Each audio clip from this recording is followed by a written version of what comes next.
Hey guys, on this episode of EdTech, we're going to be talking with Ernie Bailey, Rob Raspberry, and Scott Tyner, and we're going to be talking about the ever-changing aspect of the IT, AV, support desk, and the shuffling that goes on with that. All that and more on EdTech. The network for the AV industry. What are you listening to? This is AV. This is AVNation. This is AVNation. This is EdTech, episode 79, The Reshuffle. Support for AVNation is brought to you by Atlas IED, innovative audio solutions for every business environment.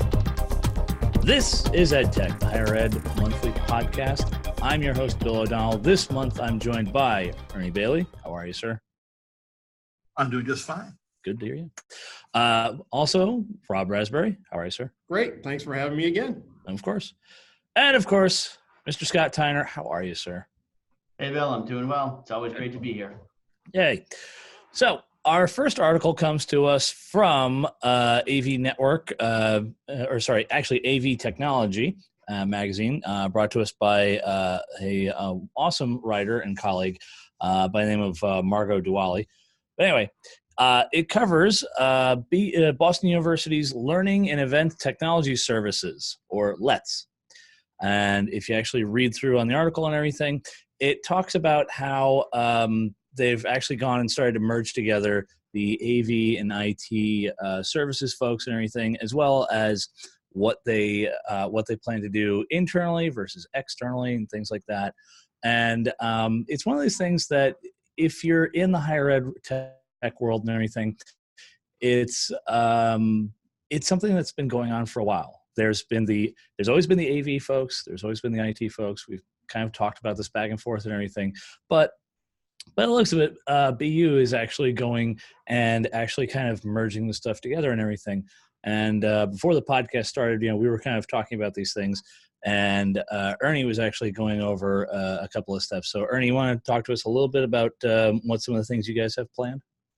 Okay. Well, like I said, this looks a lot like what we've been discussing over the last few weeks. I've been asked to present a plan on where we would like to take our group. I've got several people about ready to retire on my team over the next few months, and we're looking at kind of restructuring as we do it, looking at the different types of people we want to bring in.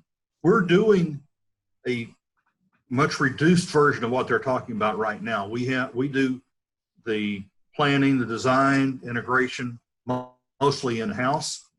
We do live event support. We're part of IT. We do the workstation support for the classroom computers. Mm-hmm. So a lot of what they're talking about here, we're doing, and we're talking about how we can expand it. And, I've got maybe one person who specializes in 3 or 4 different areas. I'd like to get one person for, each of these areas. So we're not just doing it, but we're doing it right, and mm-hmm. we're doing it great. Mm-hmm. Not just good, but great, doing it professionally. And as I said, as we were talking beforehand, I really think that everyone on my team read this article before we had our meeting last week, but I know no one did. Okay? we are going to all read it and go over it over the next few days. I'm going to present it to my boss in front of the proposal that he's asked me to present by the end of the week. Mm-hmm. So he knows that, we're not just going off in a strange direction. We're looking at what other people are doing, and we're trying to do similar things, and this is a trend.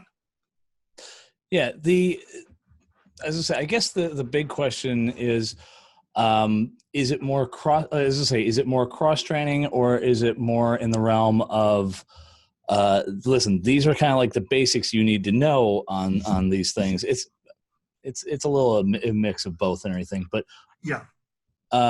Going forward, how do you guys see some of these things going? Like, it obviously with us, we have a help desk for regular IT support and everything, and then we have a separate help desk for the AV folks. Now, so do we.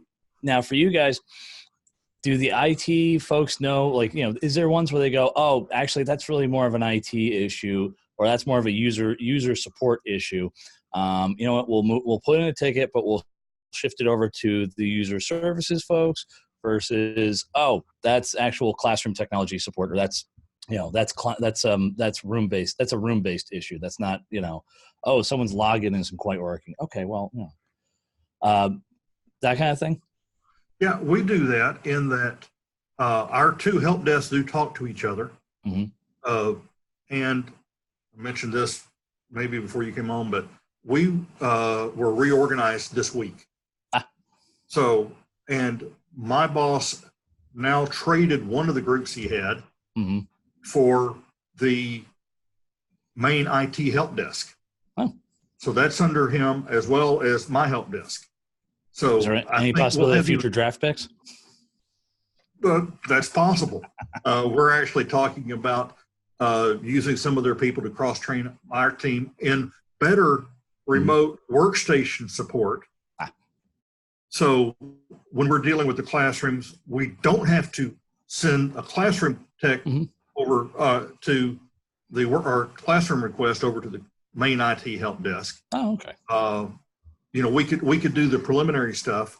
Now, if someone does call and they can't get their login to work, yes, we will send that over there. Or if they're having an issue in their office, but if it's in the classroom, we would be able to do it. We try to do it now, but I'd like to see even less and less of having to turn that over. That just takes up time from faculty.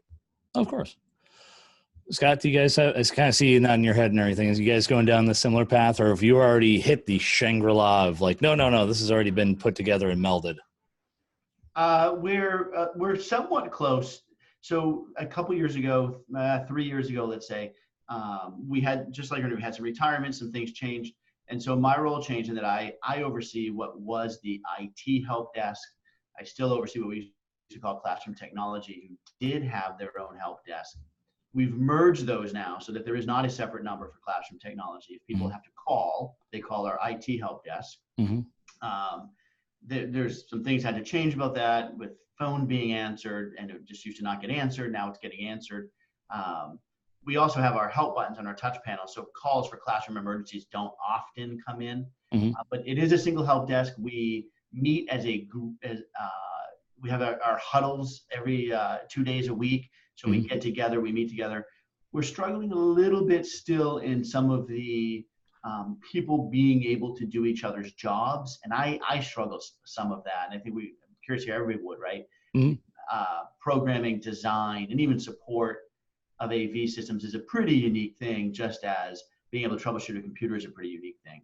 But we're trying to get our classroom tech guys to be able to replace a computer, image a computer, install software on a computer if it's missing for some reason, and all about getting that classroom back up and running as quick as possible. So we're getting closer. Yeah, there are certain things. In our case, we do have our AV help desk, and there is a user support or the basic IT help desk and everything. The big things that it was kind of a back and forth. For us, it used to be, well, here, we'll give the IT and the student helpers, oh, you guys have to go and replace a PC. You know what? Here's the keys to the back of the desk or the podium and everything.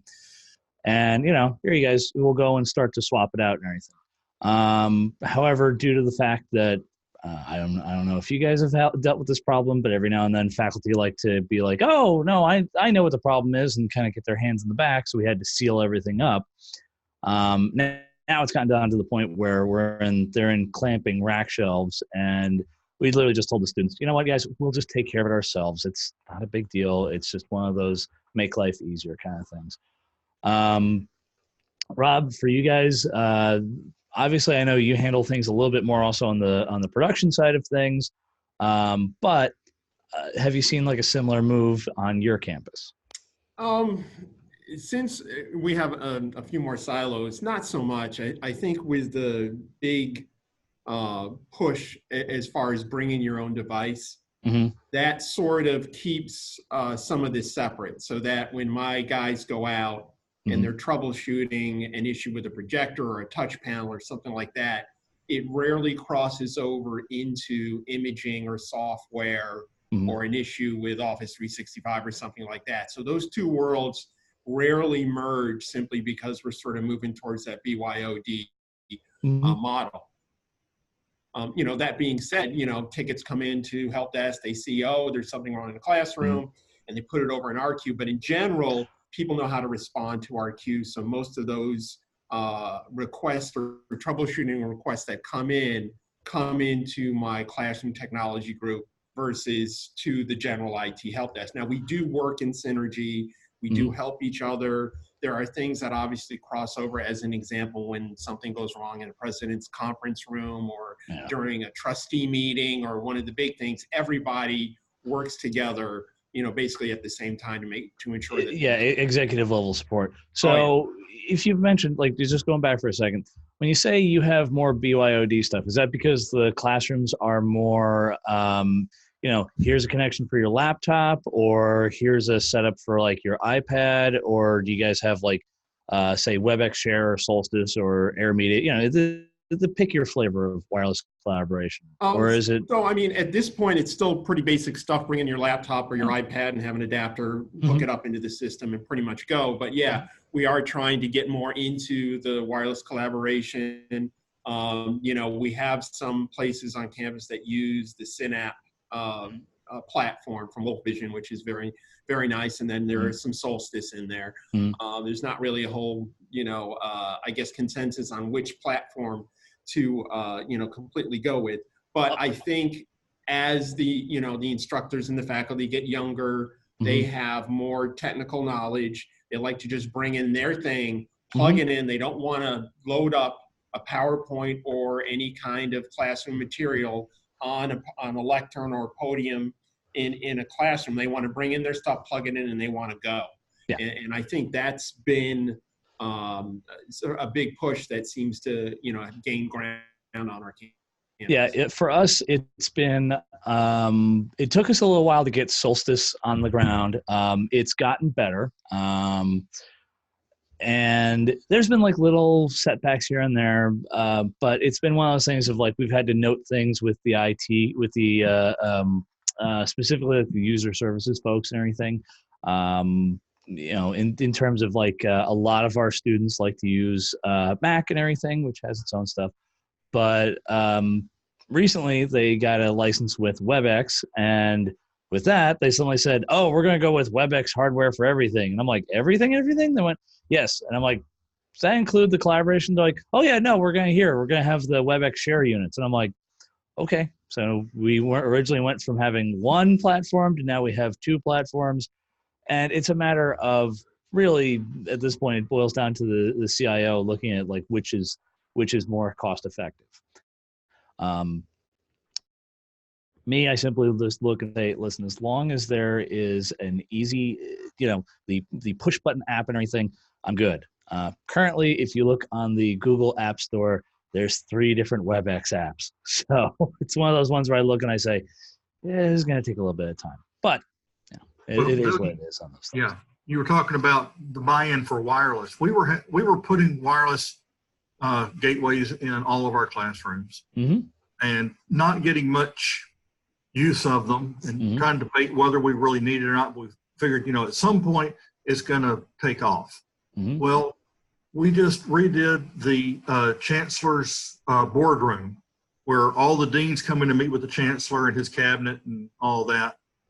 And we put an AirMedia in there and we taught him how to use it. And he came in and he connected wirelessly and said, "Look what we can do now." He had me and my lead installer standing in the room when he was meeting and demonstrating this to all of the deans and the vice chancellors and all of that. Well, now I'm getting calls from all the course directors. Our dean wants to know why we can't present wirelessly in the classroom. Our answer is, come in and we'll show you how to do it. And now everybody's wanting to do it. So for us, it turned into once one of the deans got a hold of one of the units and everything. She thought it was the greatest thing ever. She's now put it in at least 3 or 4 of their graduate spaces, and eventually she put one in her office. What a shocker! And it's all going well. It's the nicer thing is, at least with Solstice, and I'm fairly certain some of the other platforms already have this. We actually were able to get Kepler up and running, to which a number of the capital plans or construction folks suddenly got interested because they went, oh really? They're like, what stuff can you track on that? And I said, well, it's not telling you what content's being put up there so much as you have the metrics for how long the rooms are being used, what type of OSs, and how many folks are actually logging into the devices and everything. I said it's essentially like a people tracker kind of thing.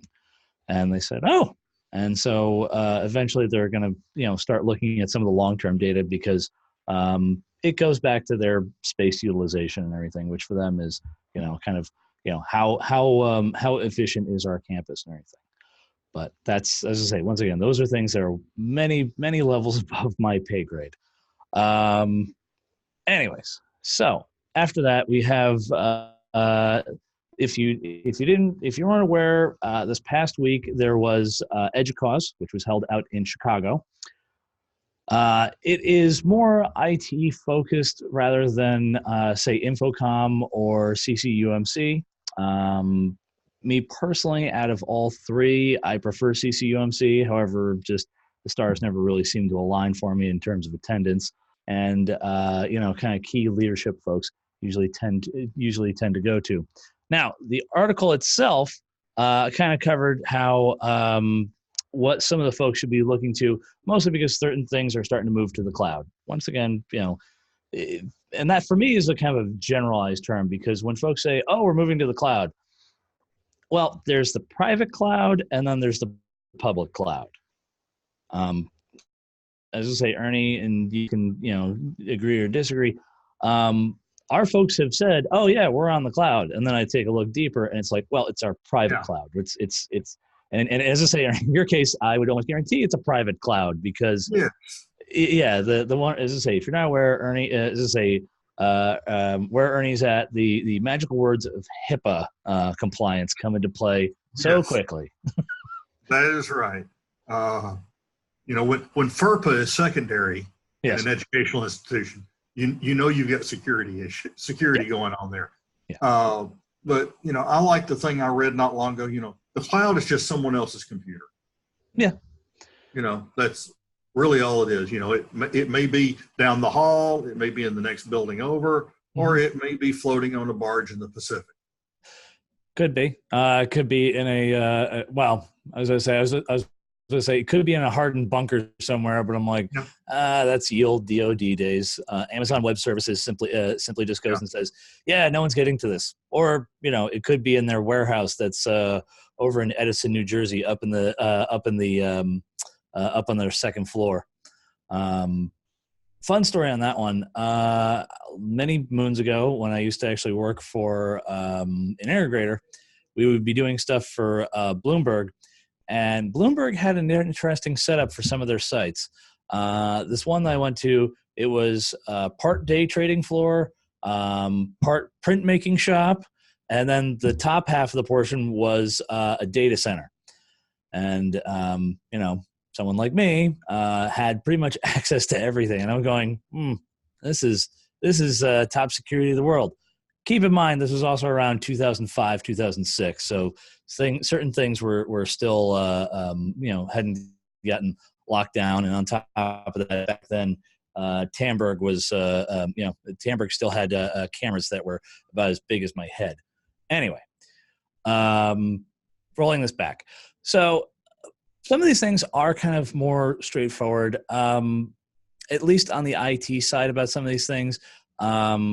The way this relates back to AV and everything else and tech in the classroom is, at least for us, some of our shift has been towards getting folks to go on, at least on this campus, going onto OneDrive or giving every student, say, like a Dropbox account, or at least, whatever the equivalent file storage is. Scott or Rob, I am going to ask you guys, like, has that been one of the shifts for you guys, or that's been... Once again, I know this is one of those just side bits, but it is kind of like, it does affect how we store our data, and also more specifically, how we share our data with our colleagues and everything. This guy's just looking like, what? No, we've definitely moved in that direction. We're a Google campus. Mm-hmm. We've recently implemented two-factor authentication, and we're going and telling people now use your Google Drive and Google Drive file stream like you would on campus servers. Now, do you guys use Google? Do you guys use the Google Authenticator as well then, or do you guys use a third party? We use Duo for two-factor authentication. That seems to be the route everyone went. Yeah, it sure is. So we do that, and then even in our classrooms, I mean, when we do class capture recording, that gets sent off to a cloud service. We don't put that here on campus. Mm-hmm.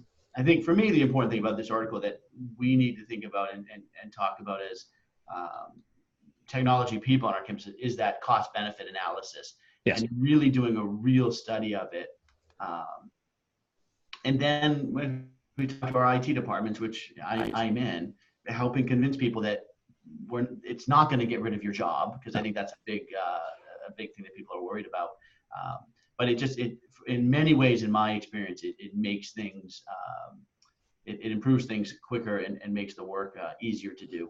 So the counter argument I have to that is, in some cases, there are certain tech things that it's like, oh, it'll make life easier. So for example, for us, we have some folks on campus who do a lot of hospitality services and things of that nature. And they are trying to make it more enticing to come to some of their meeting rooms and everything. And I said, oh, you know what? I know something that'll get folks brought in. I'm like, oh, what were you guys thinking? We want to do web conferencing and video conferencing in any of the meeting and breakout rooms. And I just kind of looked at the guys for a minute, and I'm like, have you guys ever done these things or anything? Well, no, but that's like the new thing. Like, can't we just get like a webcam and go? And I'm like, yes and no, guys. I was like, if you want to go down this route, you can, but you're all are going to need to take some serious, training, because it's not just a phone call. It's not just like picking up a phone. Here you go. I said, in a grand scheme of things, there's going to be someone who literally is like scheduling phone calls. Like there's like a whole, you have to schedule it out. You have to set the time. There's a time for when folks do the connections and everything else. I said, I used to do this on like the mother of all systems. And it's still a back and forth right now with them, but they're like, oh, but it's, that everything's supposed to be connected, and, we should be able to, have meetings anywhere and this and that. And I said, okay. I said, guys, here's the beauty of all that. Technically I could do that all from my laptop. All of this is, literally we're on like one of the best examples of this is that I was like, most of this stuff is going to software based and it's all kind of desktop based. I said, I get it. If you want to have a big meeting and save time and everything, but I'm like, there's good ideas and then there's the actual implementation of it, which, kind of goes back to, is this worth the cost? Is this worth, or is it just ooh, look at all the cool stuff we have? When we end up doing our cost analysis stuff, we end up putting it into two categories, and that is absolutely necessary or nice to have. And I'm sure each of you guys have had some folks who are like, oh, it'd be nice if we could do this. And it's like, yeah, and the actual implementation of it, that's going to be a big old pain in the butt. Scott, actually, I have a question for you. When you guys were starting to do your lecture capture, was there a nice to have versus we absolutely must have, or was there, well, this is just the whole package? I think there were some features in lecture capture that we talked about. One of the big struggles we had at first with lecture capture was, what are you capturing with a camera? The front of the room's big. The professor wants to move around. They're still using blackboards. Are you zooming in on that? And then the ability of how quickly can I have access to the recording? How quickly can I share that recording? I think that the important thing that you pointed out that is a struggle that we all have, though, is this idea of, and I think of Zoom, and I love Zoom, and this is a great product, but Zoom does this, right? Oh, look, you walk into a room and everything just starts up. It's like, yeah, but somebody set it up to do that. Somebody programmed a room, somebody invited the attendees, somebody scheduled it all. Yeah, like there's not some unknown computer in the room that just knew somehow, read your brain as to who you wanted to call that day. Yeah. Somebody. Yeah, there are certain things that from a perspective of it just works. It's like, yes, it's because someone on the back end did all this amount of programming. The big one that we're dealing with right now is we have a 3-way divisible ballroom. And originally the same hospitality folks were like, oh, we want to be able to plug in anywhere and do this and that. And our programmer was kind of going nuts because he was like starting to go and make faders on the touch panel and everything and do everything in real time and this and that. And eventually I just looked at him and I said, these guys are just plug and play, right? And he goes, yeah. Why don't you just make it an auto mixer? Just they plug it in, it levels it out. You have one volume control for each sectioned off room or so, and you just set it from there. And he goes, oh yeah, because like I said, we want to improve all this stuff. We want to make it just go, but at the same time, it's how far deep into the weeds do you want to go with that stuff? Yeah. Anyways. That's, as I say, that's it about on time for us and everything. Mr. Ernie Bailey, where can the fine folks find you at? You can tell I've not had my coffee today. You can find me on LinkedIn. There you go. Mr. Tyner, where can they find you at? You can find me on Twitter at @styner or LinkedIn as well. There you go. And Mr. Rob Raspberry, where can they find the fine folks at? Oh, the always accessible LinkedIn is the best place. Oh, there you go. I'm Bill O'Donnell. You can happily find me on LinkedIn, where I'm probably taking a now LinkedIn learning course of some sort because they've now also absorbed Lynda, or lynda.com. Anyways, I'm Bill O'Donnell. This, once again, has been a monthly higher ed tech podcast known as EdTech. EdTech is part of AVNation.